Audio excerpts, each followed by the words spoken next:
Who are you to wrangle with the kings? You alone. No one, I say, no one alive less soldierly than you. No one in the ranks that came to Troy with Agamemnon. So stop your babbling, mouthing the names of kings, flinging identities in their teeth. Your eyes peeled for a chance to cut and run for home. We can have no idea, no clear idea at all, how the long campaign will end. Whether Achaea's sons will make it home unharmed or slink back in disgrace. Okay. Hello, hello, hello, and welcome back. And welcome back. And welcome back. And back. Back to Moors. To Moors. To Moors. To Moors. Folly. Folly. Folly. Folly. Anyway, some housekeeping.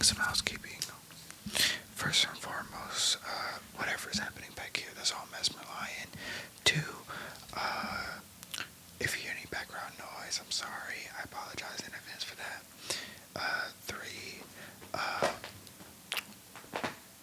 what was three? Like and subscribe. Also, we're going to be reading the Iliad. Also, there's going to be some layered sounds in the background of me reading, so this is going to be like an ASMR video. Trust, it's not just me reading. This is not an audiobook.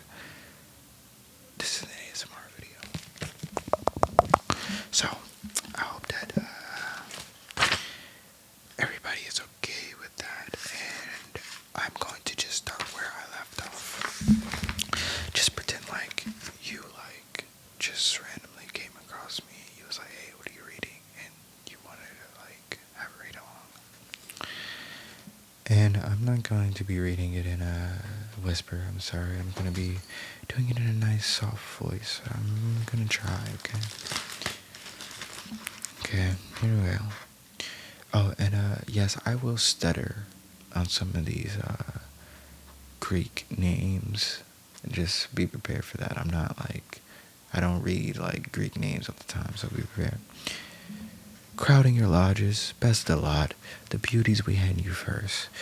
Whenever we take some stronghold or still more gold you're wanting, more ransom, a son of the stallions breaking, a Trojan might just fetch from Troy. Though I or another hero drags him back in chains, or a young woman, is it, to spread a couple to bed down for yourself apart from all the troops? How shameful for you, the high and mighty commander, to lead the sons of Achaea into bloody slaughter. Sons? No, my soft friends, wretched excuses. Women, not men of Achaea. Home we go in our ships. Abandon him here in Troy to wallow in all his prizes. He'll see if the likes of us have propped him up or not. Look, now it's Achilles, a greater man he disgraces, sees his and keeps his prizes, tears her away himself, but no gall in Achilles. Achilles lets it go. If not, Atrides, the outrage would have been your last. So Thersites taunted the famous field marshal, but Odysseus stepped in quickly, faced him down with a dark glance and threats to break his nerve. What a flood of abuse there sees, even for you, fluent and flowing as you are. Keep quiet. Who are you to wrangle with the kings? You alone. No one, I say, no one alive less soldierly than you. No one in the ranks that came to Troy with Agamemnon. So stop your babbling, mouthing the names of kings, flinging identities in their teeth. Your eyes peeled for a chance to cut and run for home. We can have no idea, no clear idea at all, how the long campaign will end. Whether Achaea's sons will make it home unharmed or slink back in disgrace. But there you sit, hurling abuse at the sons of Atreus. Agamemnon marshals of armies, simply because our fighters give Atreides the lion's share of all of our plunder. You and your ranting slander, you're the outrage. I tell you this, so help me it's the truth. If I catch you again blithering on this way, let Odysseus, he'd be wretched off his show. Oh, my bad. Let Odysseus' head be wretched off his shoulders. Never again call me the father of Telemachus. If I don't grab you, strip the clothing off of you, cloak, tunic, and rag that wrap your private parts, and whip you, howling naked, back to the fast ships, out of the army muster, whip you like a cur, like a cur.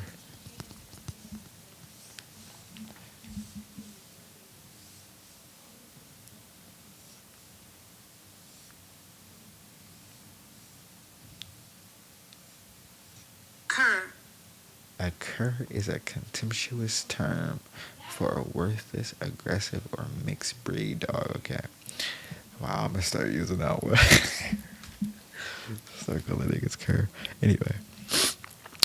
And he cracked the scepter across his back and shoulders. The rascal doubled over, tears streaking his face, and a bloody welt bulged up between his blades. Under the stroke of the golden scepter studs, he squatted low, cringing, stunned with pain, blinking like some idiot, rubbing his tears off dumbly with a fist. Their morale was low, but the men laughed now, good, hearty laughter, breaking all over their Cedes' head. Glancing at the neighbors, they would shout, "A terrific stroke!" 1,000 terrific strokes he carried off. Odysseus, taking the lead in tactics, mapping battle plans. But here's the best thing yet he's done for men. He put a stop to this babbling. Foul-mouthed fool. Never again, I'd say, will our gallant comrade risk his skin to attack the kings with insult. So the soldiers bantered, but not Odysseus. The raiders of the city stood there, scepter in hand, and close beside him. The great gray-eyed Athena rose like a herald, ordering men to silence, all from the first to lowest ranks of Achaea's troops. Should hear his words and mark his counsel well. For the good of all he urged them. Agamemnon, now my king, the Achaeans are bent on making you a disgrace in their eyes of every man alive.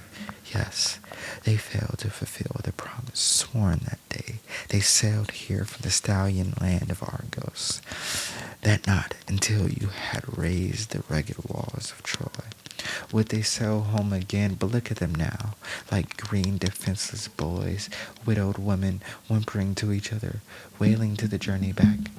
True, they have labored long, they're desperate for home. Any fighter cut off from his wife for a month would chafe at the benches, moaning in his ship, pinned down by gales and heavy raging seas.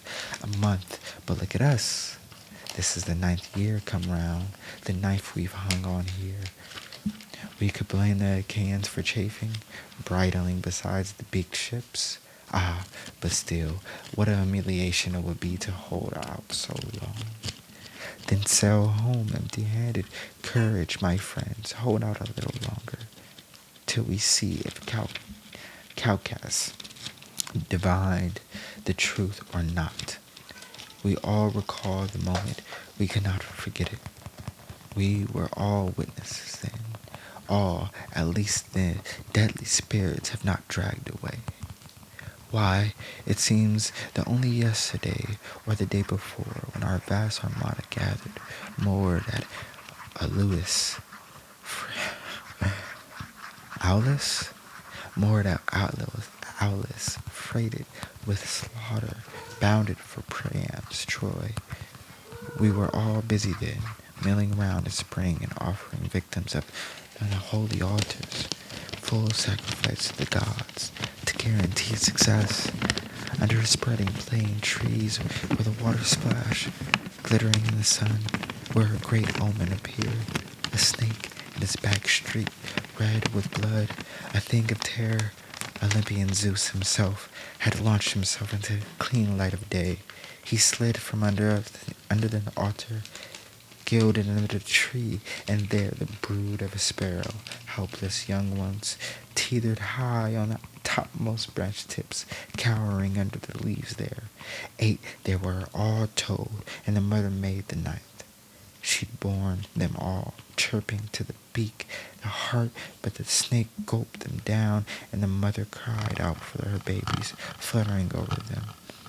He coiled, struck, fingering her wings, a high thin shriek.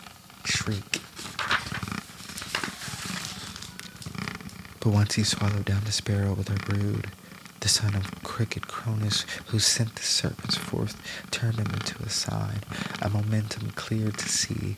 Zeus struck him into stone, and we stood by amazed that such a marvel came to light.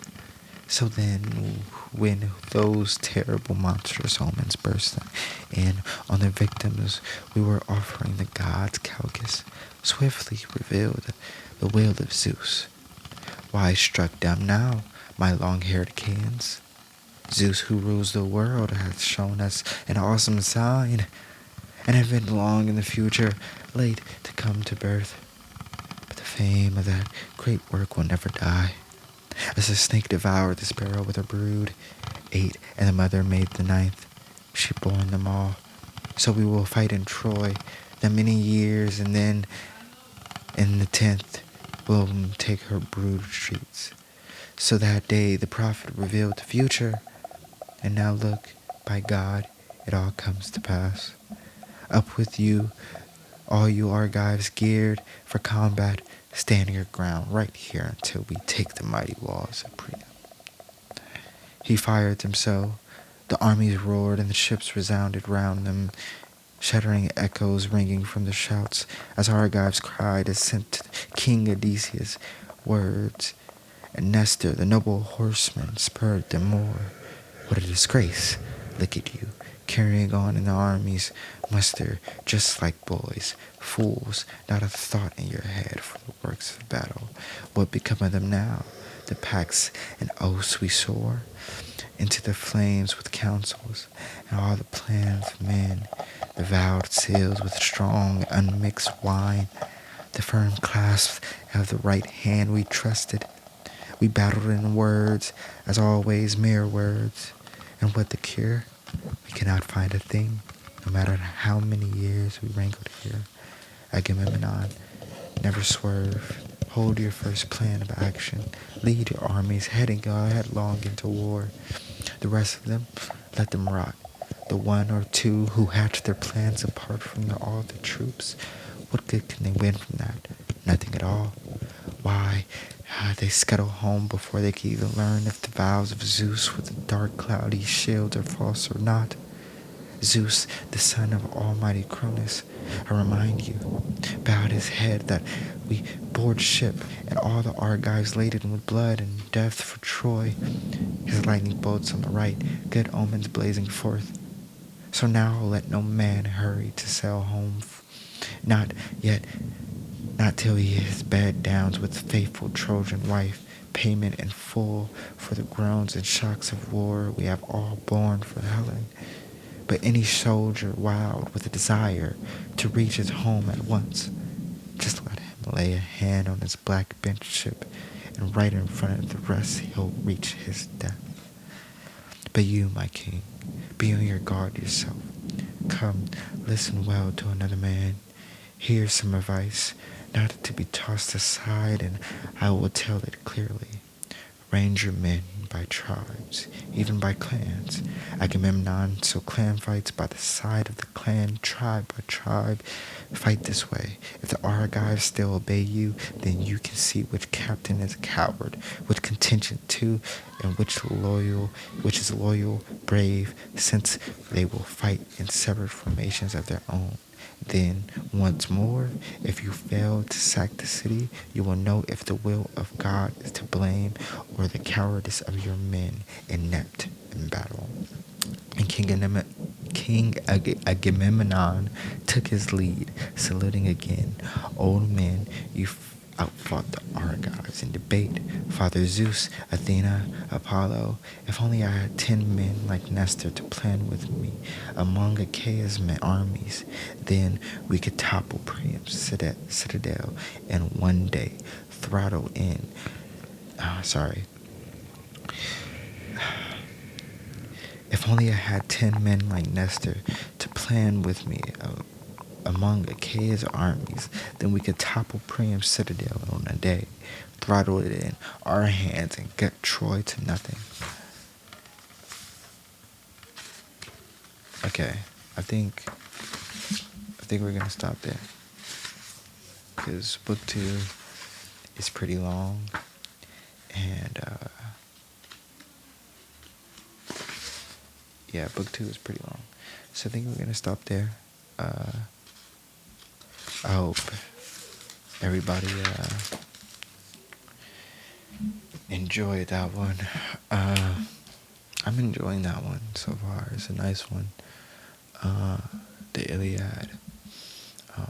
If anybody was wondering what the name of that book is called. So yeah, I hope you guys enjoyed that one. I hope you guys enjoyed this video, and I'll see you in the next one. Much love. Bye.